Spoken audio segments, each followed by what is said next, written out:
¿Qué es lo único que Dios quiere de nosotros?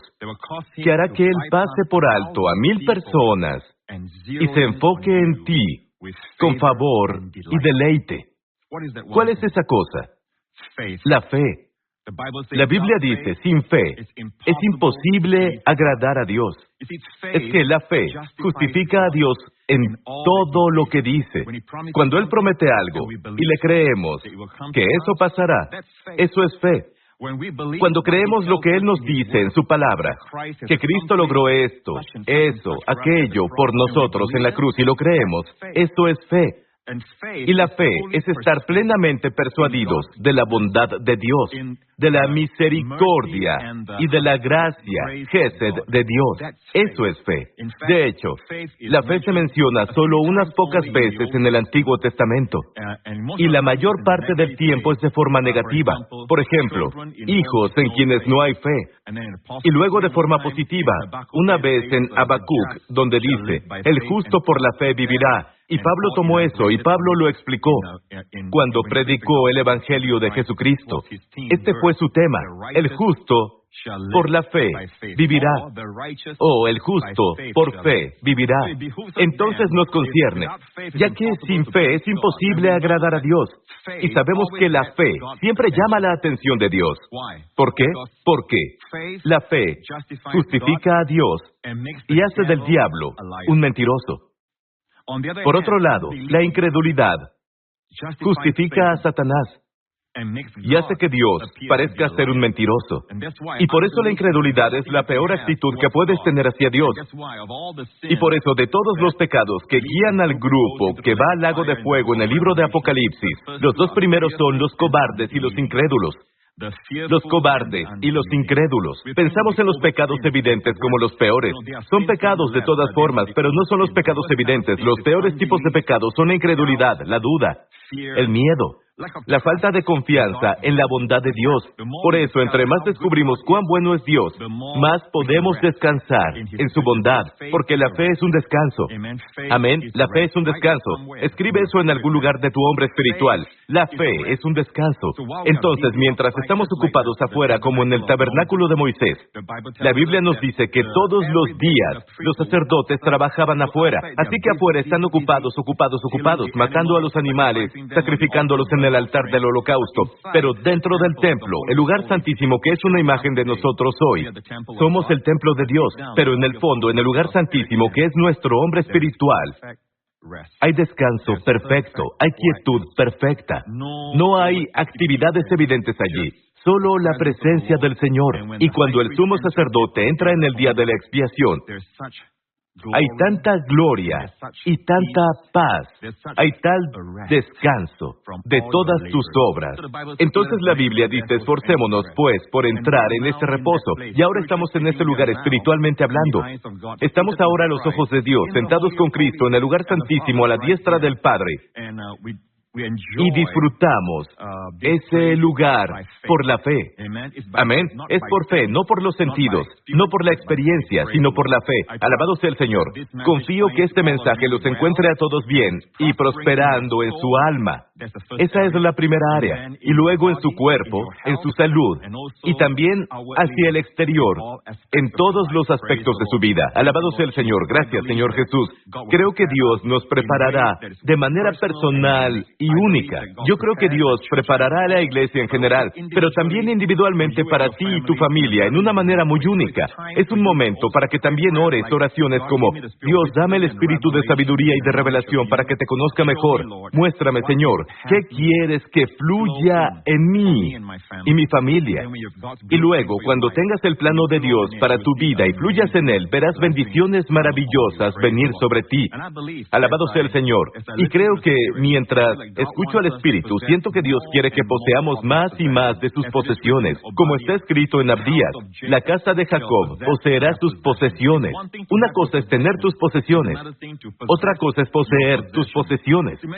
Muchos de nosotros nosotros creemos en el Señor Jesucristo y en su muerte por nosotros en la cruz, donde llevó nuestros pecados, expió nuestros pecados, la obra redentora de Jesucristo, pero más en el área de los pecados.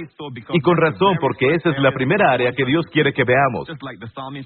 Como dice el salmista, bendice alma mía al Señor y no olvides ninguno de sus beneficios. ¿Notas que son todos? No es solo un beneficio, todos sus beneficios, en plural. Alabado sea el Señor. Y el primero que menciona es, perdona todas tus iniquidades.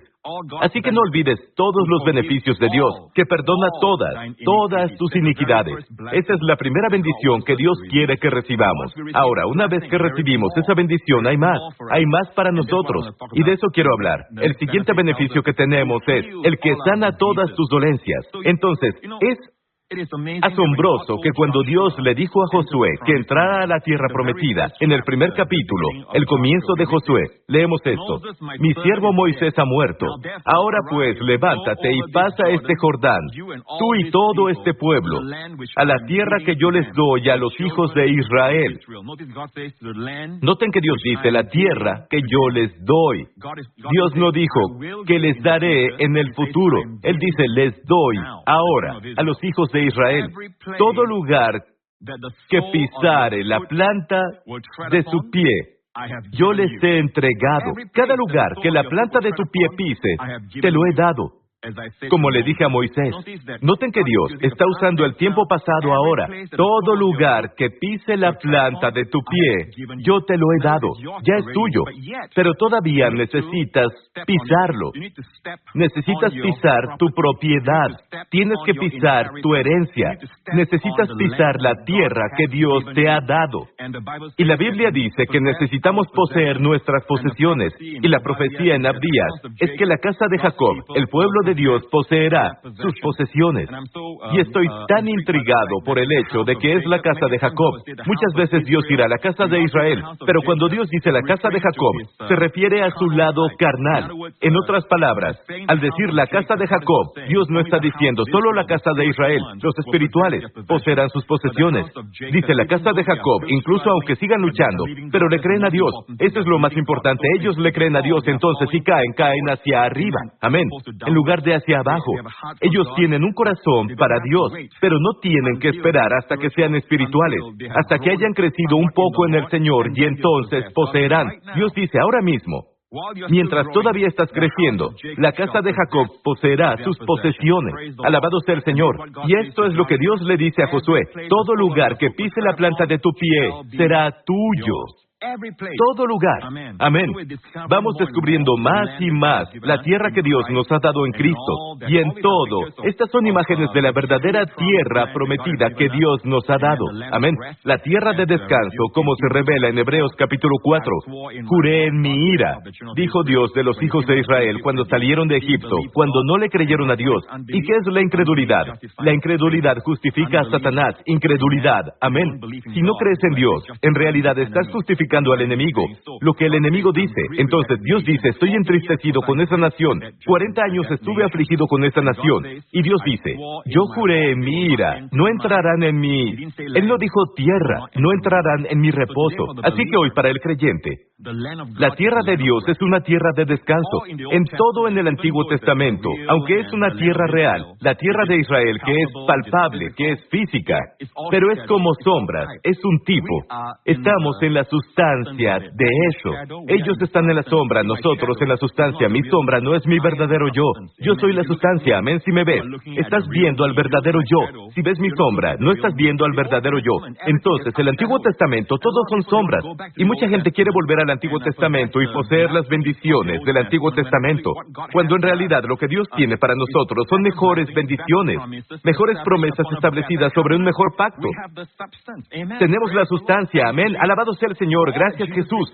Así que todo lo que Jesús hizo por nosotros en la cruz aún debemos poseerlo. Una de las cosas más tristes que Dios le dijo a Josué al final de su vida, hacia el final de su vida, fue esto. Dios le dijo, eres ya viejo y de edad avanzada, y queda aún mucha tierra por poseer. Todavía hay mucha tierra por poseer.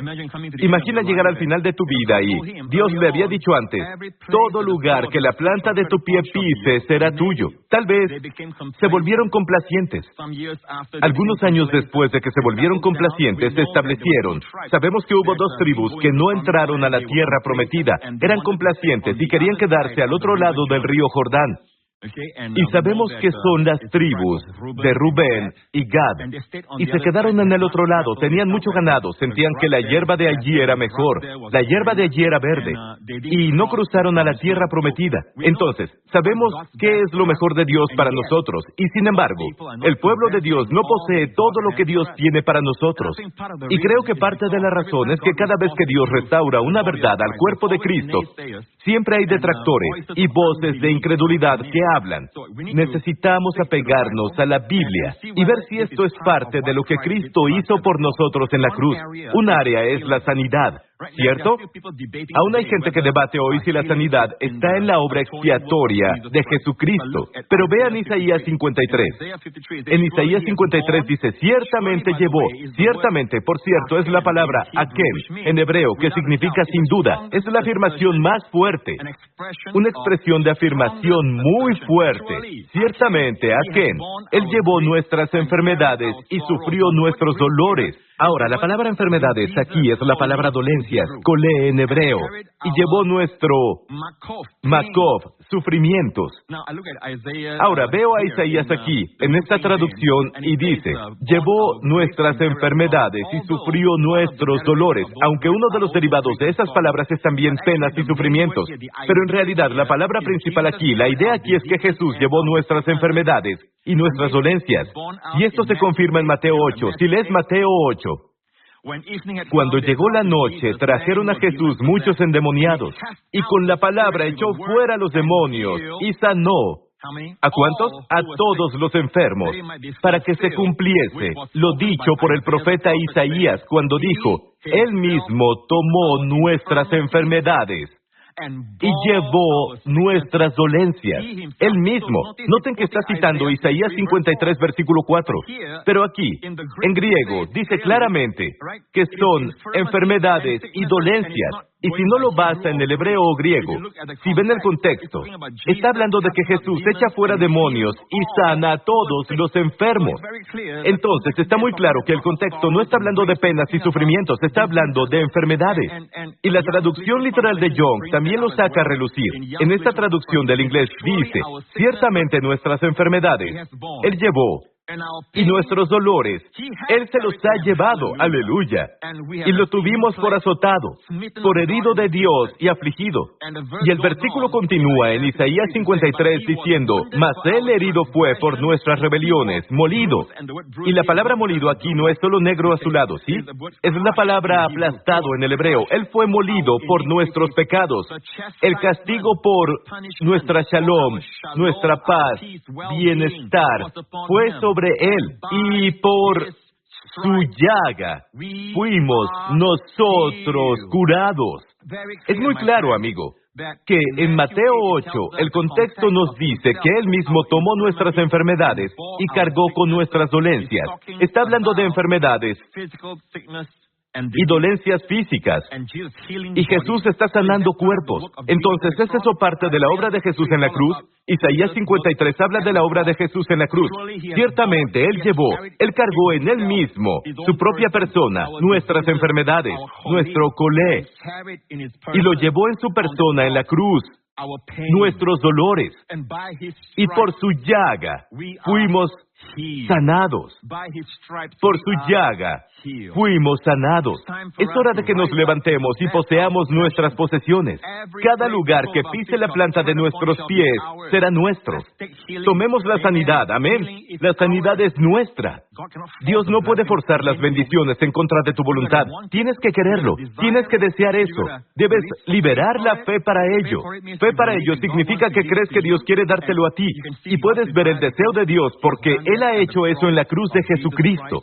Que por todo lo que Jesús tomó en esa cruz sobre sí mismo, significa que Él quiere que disfrutemos las bendiciones. Amén. Otra área es el área de la provisión. Aquí es donde algunas personas se desconectan. Estás hablando del Evangelio de la prosperidad. Nunca he predicado el Evangelio de la prosperidad. Siempre he predicado el Evangelio de la gracia y la paz. Así lo llama Pablo en Hechos 20. El Evangelio de la gracia. Nunca se llama el Evangelio de la prosperidad. Y necesitas definir la prosperidad, porque la Biblia habla mucho de la prosperidad. Dice que el Señor prosperó todo lo que José hizo. ¿Qué significa eso? La Biblia habla del hombre que medita en la palabra de Dios en el Salmo 1. Y todo lo que hace prosperará. Todo lo que haga prosperará. Como sea que la Biblia interprete eso, yo lo recibo, porque está claro que es la voluntad de Dios, la bendición de Dios sobre el hombre que medita en la palabra de Dios. Amén. El apóstol Juan dice, amado, yo deseo que tú seas prosperado en todas las cosas y que tengas salud, así como prospera tu alma. ¿Qué está diciendo? No puedes decir, es prosperidad del alma. No, él incluye la prosperidad del alma en ese versículo también, porque dice, oro para que seas prosperado y tengas salud, así como prospera tu alma. Allí está la prosperidad del alma, está cubierta ya. Entonces, ¿qué está diciendo la primera parte? Prosperar y tener salud. Amigo, no creemos que Dios nos quiere materialistas, con avaricia en el corazón, codiciosos por dinero, pensando en dinero todo el día. Eso es idolatría. Eso es amar las riquezas y no a Dios. No, amigo, pero por otro lado, no debemos enseñar que Dios nos quiere siempre en necesidad. Ya sabes, pobre. Pobre como ratón de iglesia, dice una expresión. No, amigo. Y muchas personas que están en contra de esta enseñanza, en realidad tienen 2 autos, viven con la propiedad de su tierra, y les está yendo bien, y están predicando contra esto. Hay una inconsistencia aquí, amigo. ¿Y desde cuándo creemos algo? Porque nuestra denominación enseña eso, aunque no está en la Escritura. O nunca hemos visto que eso pase antes. Así que no creemos eso. O en la historia de la iglesia. Si vas a la historia de la iglesia, debes retroceder hasta el libro de los Hechos. Y el libro de los Hechos nos dice que todos tenían sus necesidades cubiertas, sea como sea que Dios lo hizo. Amén. ¿Crees que Dios quiere que tus necesidades estén cubiertas, incluso tus necesidades materiales? Amén. Dice claramente, conocen la gracia de nuestro Señor Jesucristo. Vean este versículo. Ya conocen la gracia de nuestro Señor Jesucristo, que por amor a ustedes, siendo rico, se hizo pobre en la cruz, para que ustedes, por su pobreza, fueran enriquecidos. Y el contexto allí se refiere incluso a las necesidades materiales. Amén, amigo. Y eso es lo que Dios está restaurando también en estos últimos días, esta verdad. ¿Te has fijado que en las iglesias donde predican que Jesús salva, ahí tienes la salvación pasando? Y luego hay iglesias que predican que Jesús salva y Jesús sana. Tienes salvación y sanidad. Luego están los que predican que Jesús salva, Jesús sana, Jesús bautiza en el Santo Espíritu, con todos los dones del Espíritu Santo también manifestándose. Ellos tienen esa manifestación en esa iglesia y luego viene un grupo llamado la gente del Evangelio completo y lo llamamos Evangelio completo porque creen que Jesús salva, Jesús sana y Jesús bautiza en el Santo Espíritu. Pero hay mucho más que Jesús hizo por nosotros, amén. En términos de estrés, ¿cómo tomó Él nuestras penas, nuestras aflicciones, amén, nuestra depresión, nuestras preocupaciones, nuestras ansiedades por la corona de espinas? ¿Por qué? Porque Dios dijo en Génesis, después de que Adán pecó, Dios dice que espinas y cardos producirá la tierra. Y Jesús usó la corona de espinas. ¿Qué significa? Eso significa que Él tomó tus preocupaciones y afanes, espinas en el sembrador y la semilla. Habla de los afanes de esta vida, las preocupaciones, afanes. Jesús se lo llevó todo, por eso llevó la corona de espinas, para redimirte de la preocupación, el miedo, la ansiedad, la depresión. Y en el jardín sudó sangre, porque en un jardín anterior, en el primer jardín, el jardín del Edén, después de la caída del hombre, Dios dijo, con el sudor de tu rostro comerás el pan. No será fácil de ahora en adelante, porque hemos pecado. Saldrán espinas de la tierra, y sudarás por tu provisión, sudarás por lo que necesitas, sudarás para obtener las cosas que deseas. El sudor significa estrés, esfuerzo, trabajo laborioso. Pero entonces, lo que comenzó en el jardín del Edén se terminó en otro jardín, cuando Jesús suda sangre. Allí es donde comenzó la pasión. Comenzó la pasión de Cristo, justo en el jardín, cuando sudó sangre. Una condición que la ciencia médica llama hematidrosis. Significa que bajo niveles extremos de estrés, los capilares revientan y se mezcla con el sudor. Solo muy pocos casos, incluso a lo largo de la historia, bajo coacción extrema, estrés extremo. Eso sucede. Y Jesús sudó sangre, y la sangre cayó en tierra, dice la Biblia. Amigos, cuando Jesús sudó sangre, ¿saben qué hizo? La sangre de Jesús tiene la cualidad de ser redentora. Cuando sudó sangre, Jesús se redimió de la maldición del sudor que vino a causa de la caída de Adán. ¡Aleluya! Hoy, amén, a través del descanso recibimos todo lo que necesitamos. ¡Aleluya! Amén. No tenemos que estar estresados porque Jesús tomó nuestro estrés. Amén. Ya no vivimos el trabajo laborioso, vivimos en el descanso. Alabado sea Dios. Gracias, Jesús. ¡Aleluya! Acabo de recibir gozo por mi predicación.